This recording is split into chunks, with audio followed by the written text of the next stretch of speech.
खासा अधिवेशनाच्या पहिल्या दिसा पोरण्या संसद भवनाक निरोप.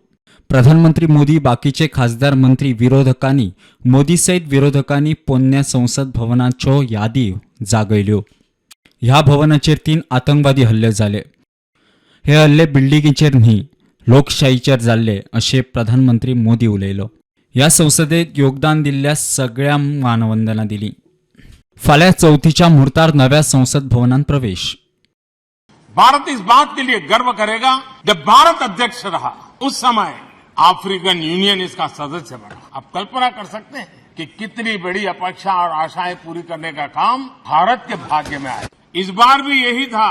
कोई डिक्लेरेशन नहीं होगा, असंभव है, लेकिन ये भारत की ताकत है कि वह भी हुआ और विश्व सर्वसम्मति से एक साझा घोषणा पत्र लेकर के आगे का रोड मैप लेकर के यहां से प्रारंभ हुआ है. ये हमारे 75 साल के संसदीय इतिहास का एक सामूहिक प्रयास का परिणाम है. इसके कारण विश्व में आज वो गूंज सुनाई दे रही है. और नए सदन में जाने से पहले उन प्रेरक पड़ाव को, इतिहास की महत्वपूर्ण घड़ी को स्मरण करते हुए आगे बढ़ने का ये अवसर है. इस इमारत के निर्माण करने का निर्णय विदेशी शासकों का था, लेकिन ये बात हम न कभी भूल सकते हैं और हम गर्व से कह सकते हैं कि इस भवन के निर्माण में पसीना मेरे देशवासियों का लगा था,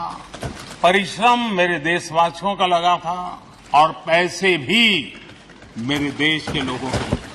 ये सदन से विदाई लेना एक बहुत ही भावुक पल है. परिवार भी अगर पुराना घर छोड़ करके नए घर जाता है, बहुत सारी यादें कुछ पल के लिए उसको झकझोर देती है. लोकतंत्र का ये सदन, आतंकी हमला हुआ, पूरे विश्व में यह आतंकी हमला एक इमारत पर नहीं था. मदर ऑफ डेमोक्रेसी एक प्रकार से हमारी जीवात्मा पर यह हमला था. ये देश उस घटना को कभी भूल नहीं सकता है, लेकिन आतंकियों से लड़ते लड़ते सदन को बचाने के लिए और हर सदस्य को बचाने के लिए जिन्होंने अपने सीने पर गोलियां झेली, आज मैं उनको भी नमन करता हूं.